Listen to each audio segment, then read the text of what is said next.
If your beam is over-reinforced, it's not stronger, it's more dangerous. See, here is why STAAD gives that warning. Many engineers don't even realize they are doing this until STAAD flashes this scary warning. Singly over-reinforced sections being brittle should always be avoided in earthquake-resistant design. See, every structural engineer has seen this STAAD message once, but very few actually understand what it means. So let's break it down simply. See, when we design structures for earthquake resistance, our goal is not just strength, it's ductility. Why? Because see, during an earthquake, a ductile structure can bend, sway, absorb the energy, and still stand tall. What about brittle structure? It just snaps. Now imagine you have just finished designing a beam in STAAD, you provide reinforcement as per IS 13920 for ductile detailing, and suddenly this warning pops up. And you are like, wait, what did I do wrong? See,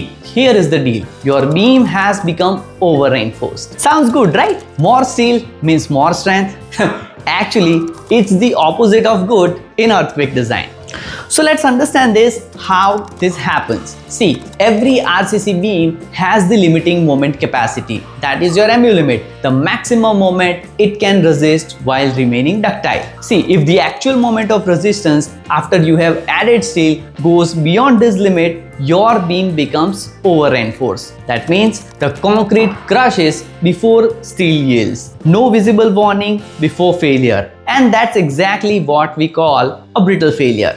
Sudden, dangerous, and unacceptable in earthquake zones. Think of it like this: steel is supposed to sacrifice itself first, showing cracks and deflection before concrete fails. But in an over-reinforced beam, the steel stays calm and the concrete gives up first. Boom, failure without warning. And that's why IS 13920 insists on keeping our sections under-reinforced. So the steel yields first and absorbs the seismic energy safely. So when STAAD shows this warning, it's not an error, it's a life-saving alert, and it's telling you that the section is brittle, change your design before it's too late. So what you can do is increase the beam depth or width, recalculate the steel requirement, and ensure that your moment of resistance MU, it should be less or equal to the limiting value MU limit. Now see, once the section becomes under-reinforced, the beam can safely undergo large deflections during earthquake without collapsing. So remember this simple rule: